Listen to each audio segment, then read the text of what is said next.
Hi friends, this video is not only important but very interesting for you because the information which I have provided in this video, they are going to be very unique and very different for you and very useful as well.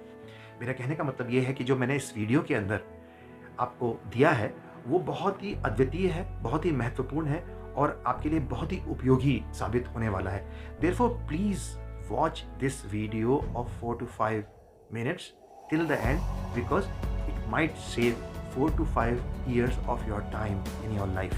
कहने का मतलब ये है मेरा कि इस video को आप एंड तक ज़रूर देखिएगा क्योंकि ये आपके आने वाले 4 या 5 साल के बराबर का समय ज़रूर बचाएगा. Why I am telling you this is because when we do not solve our problems effectively, they return back and they take away more of your time and energy in life. कहने का मतलब ये है कि अगर आप अपने प्रभावी रूप से अपनी समस्या का समाधान नहीं कर पाते हैं तो वो समस्या, वो प्रॉब्लम आपके पास बार बार आती है और आपका बहुत सारा समय जिंदगी का और ताकत को ले चली जाती है. दोस्तों, मेरा नाम रजनीश शुक्ला है और आप मेरा चैनल देख रहे हैं जिसका नाम है कुछ पॉजिटिव करो ना. Now the question arises, what exactly is called as a problem? So we can define it in a layman's term that when our comfort zone, our happiness, our goals, they are obstructed by any person or a situation or an object, we call it as a problem. एक साधारण व्यक्ति के हिसाब से अगर हम सोचें तो जब हमारा लक्ष्य, हमारी खुशियाँ, हमारा सुविधा क्षेत्र जब बाधित होने लगता है किसी व्यक्ति, वस्तु या परिस्थिति की वजह से, तो हम इसको एक बड़ी समस्या का संज्ञा दे देते हैं, उसको नाम दे देते हैं. And the outcome is there is a lot of stress, restlessness and worry in your mind. आदमी को बहुत बेचैनी होने लगती है, उसको तनाव होने लगता है. यही उसका छोटा सा आउटकम है. So if we do not resolve our problems on time, they become bigger and bigger. और बड़ी हो जाती है, छोटी सी चिंगारी आग का रूप बन सकती है. सो चिंता को हमें चिता नहीं बनने देना है, ये इंपॉर्टेंट है. Hi friends, let's move quickly to the very powerful and interesting title of this video. चिंता न करते हुए आइए चलते हैं, डिस्कशन करते हैं, चिंतन करते हैं इसके ऊपर. मैं ये आपको कह सकता हूँ कि मैं इसके अंदर आपको 4 इजी स्टेप्स और जो कि बहुत सीक्रेट हैं वो बताऊंगा, जो कि आपकी कोई भी समस्या का समाधान पूर्ण रूप से कर सकते हैं. मैंने सीक्रेट इसको इसलिए बोला है कि बिल्कुल ही अलग तरीके की ये 4 स्टेप्स हैं. शायद इस तरह का आपने कभी पहले सुना ना हो. Let's quickly move to the first step, which is very interesting, which is called as Viveka. Viveka is a Sanskrit word which helps in discrimination and judgment on what is right and what is wrong in life, what is real and what is unreal in life, what is permanent, what is impermanent in life. Viveka एक संस्कृत का वो शब्द है जो हमें ज्ञान देता है और हमको भेद करना सिखाता है, हमें परखना सिखाता है कि क्या सही है, क्या गलत है, क्या स्थिर है, क्या स्थिर नहीं है, क्या वास्तविक है, क्या चीज़ वास्तविक नहीं है. So what I want to conclude here is that change is permanent. Everything is changing, situation is changing, person is changing, objects are changing. We cannot hold anything permanently in life. This indicates a very interesting thing that your problems are also not permanent in life. कहने का मतलब ये है, जब हमें इस बात का ज्ञान हो जाता है कि सब कुछ बदल रहा है तो हमें ये भी समझ में आ जाएगा कि हमारी समस्या भी बदलने लगती है, परमानेंट नहीं है और उस पर काम आसानी से किया जा सकता है. उसको देख के घबराना नहीं है. और जब हम ऐसा करते हैं तो हम अपने आप को प्रोग्राम कर लेते हैं पॉजिटिवली आगे बढ़ने के लिए, प्रॉब्लम को सॉल्व करने के लिए.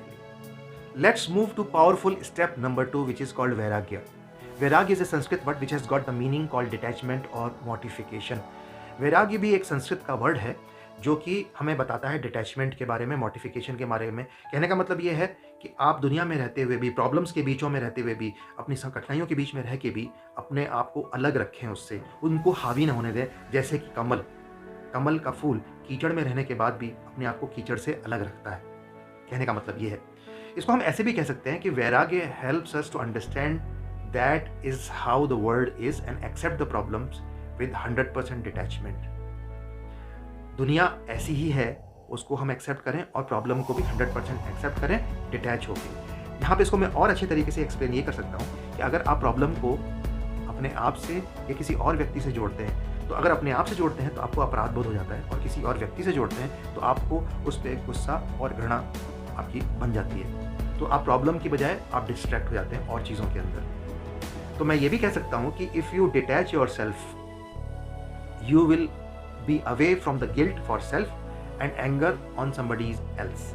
तो इसको हम ऐसे भी कंक्लूड कर सकते हैं बहुत अच्छे तरीके से कि if you really detach your self, हम बार बार डिटैचमेंट का वर्ड यूज़ कर रहे हैं इसीलिए कि हम इसको समझने की कोशिश करें, then you will think more logically and more clearly and you will not think emotionally, number 1। Number 2 ये है कि अगर ऐसा होता है कि इफ़ अपने आप को पूरी तरीके से डिटैच कर लेते हैं तो आपका जो your focus on the problem is very high, your energies are also focused. So this is how detachment will work. Let's quickly move to the third very powerful and very different step, which is called shaurya. Shaurya is a Sanskrit word which has got the meaning as heroism or bravery in English. शौर्य भी एक संस्कृत का शब्द है जो कि इसका हिंदी में meaning हम कह सकते हैं वो है वीरता और साहस के साथ। अब आप कहेंगे कि वीरता और साहस यहाँ पे कहाँ पे आ गया, तो उसको मैं आगे आपको एक्सप्लेन करता हूँ उसके बारे में कि wake up the lion in you and attack every problem with 100% energy and with best choice of the solution। कहने का मतलब ये है कि आपको अंदर के शेर को जगाना है, कारण अगर आप पूरी एनर्जी नहीं देते हैं तो आप कहीं ना कहीं समस्या को छोड़ देंगे, उस पर पूरी तरीके से आप काम नहीं कर पाएंगे और वो फिर आपके पास लौट के आ सकती है। To understand how to make the best choice about the solution, you can see one of my videos जिसका मैं टाइटल यहाँ पे बता देता हूँ आपको, how to make best choices for ultimate good and great success in life, जो कि मैं उसका लिंक इस डिस्क्रिप्शन के एंड में भी दूंगा और वीडियो के एंड में भी दूंगा। So attack the problem like a lion. We have finally reached to the fourth interesting step which is called samarpan. Samarpan is again a Sanskrit word which has got the meaning in English as surrender. इसको हम ऐसे explain कर सकते हैं कि समर्पण का मतलब है अपने आप को सौंप देना। जब आपने सारी एक्टिविटी कर ली है, 3 स्टेप फॉलो कर ली हैं, उसके बाद समर्पण बहुत जरूरी है।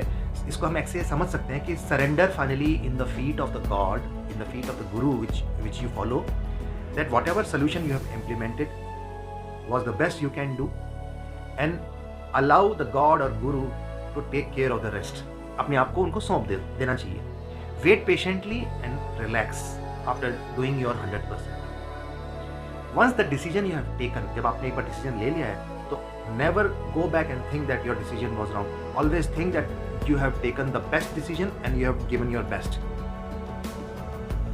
अगर आप ऐसा नहीं करते, जैसा कि मैं इसको कंक्लूड कर सकता हूँ, तो इसका मतलब ये है कि आपको भगवान पे भी विश्वास नहीं है, अपनी कैपेबिलिटीज़ के ऊपर भी विश्वास नहीं है, अपनी कैपेसिटी पे भी नहीं है और अपने गुरु पे भी नहीं है। अगर आप किसी गुरु को मानते हैं, गुरु का मतलब यहाँ पे एक मेंटर भी हो सकता है, आपका बॉस भी हो सकता है, आपके पेरेंट्स भी हो सकते हैं।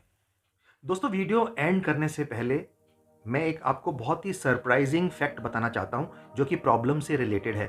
हो सकता है ये आपकी ज़िंदगी के नज़रिए को पूरा ही तरीके से बदल दे और आपका पर्सपेक्टिव प्रॉब्लम को लेके बिल्कुल बदल जाएगा।